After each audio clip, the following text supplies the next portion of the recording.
Welcome to the Money Connection, the news show that makes sense out of the Federal Reserve. Tonight, the MC News crew covers everything from the pennies piling up in piggy banks to the trillions of dollars flowing through our nation's economy. And now, the award-winning anchor that everyone can bank on, Bill Dixon.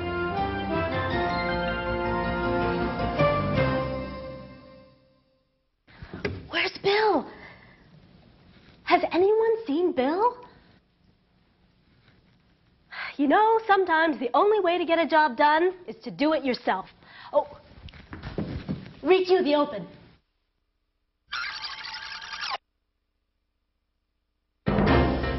Welcome to the Money Connection, the news show that makes sense out of the Federal Reserve.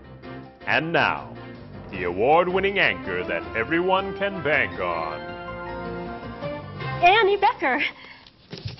And now, the news. First National Bank officials were flabbergasted when a woman deposited money in her savings account. Apparently, she opened that account in 1895. Granny Becker is believed to be the oldest bank depositor in America. We have an exclusive interview. Granny, you opened your account more than 100 years ago. I'll bet a lot has changed in banking since then. It certainly has. In the really old days, banks were on their own. Some even printed their own money. Pretty-looking stuff, but you could never be sure it was worth anything. In the late 1800s, many small banks put their money in bigger banks. Sometimes those banks made loans to business speculators who couldn't repay the money. When the small banks and investors wanted their money back, it wasn't always there. That could lead to real panic.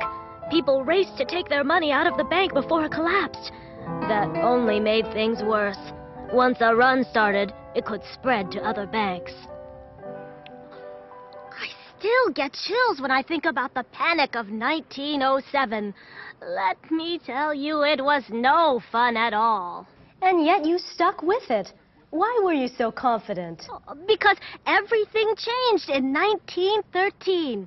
President Woodrow Wilson signed into law the Federal Reserve Act. It set up the Federal Reserve as the nation's central bank. Having a central bank added stability to the banking system and made panics less likely. For bankers, it offered loans and other financial services. For the government, it was a way to influence the nation's economy. And for ordinary people like me, I knew my money was worth something. The new bank issued paper money called Federal Reserve notes that were accepted by everyone. So I didn't have to worry so much. I see. Well, thank you, Granny, for telling us about the old days of banking. Well, you're welcome. Bye-bye.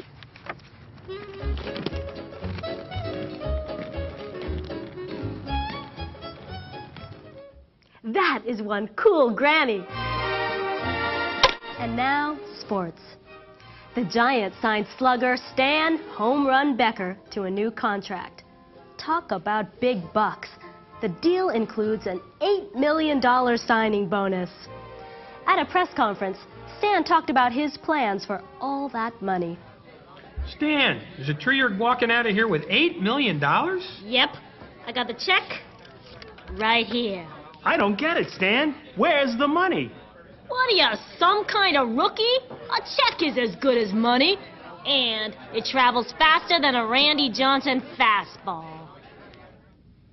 Every day, people and businesses use checks to move billions of dollars from one bank account to another. I'm going to deposit this check in my account. My bank will send it to the Fed. The Fed handles 1/3 of all deposited checks. That's 500,000 checks every single day. The checks are sorted by high-speed machines. You see the numbers on the bottom of the check? It's like a secret code written in special magnetic ink.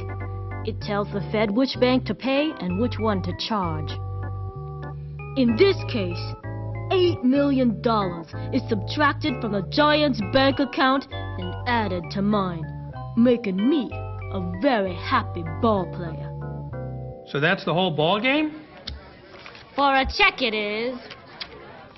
But the Fed has even faster ways of moving money. For really big amounts, the Federal Reserve banks and nearly 8,000 other institutions use FedWire, an online electronic system.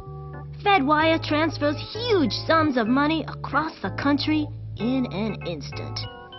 For smaller amounts, like paychecks and Social Security checks, there's the Automated Clearinghouse, or ACH for short. This computer system uses electronic messages to make payments into and out of bank accounts. Thanks for the economics lesson, Stan. Hey, one last question. Is it true there's a clause in your contract saying you get paid for interviews like this one? Talk to my agent. For Money Connection, this is Annie Becker saying goodbye and good banking.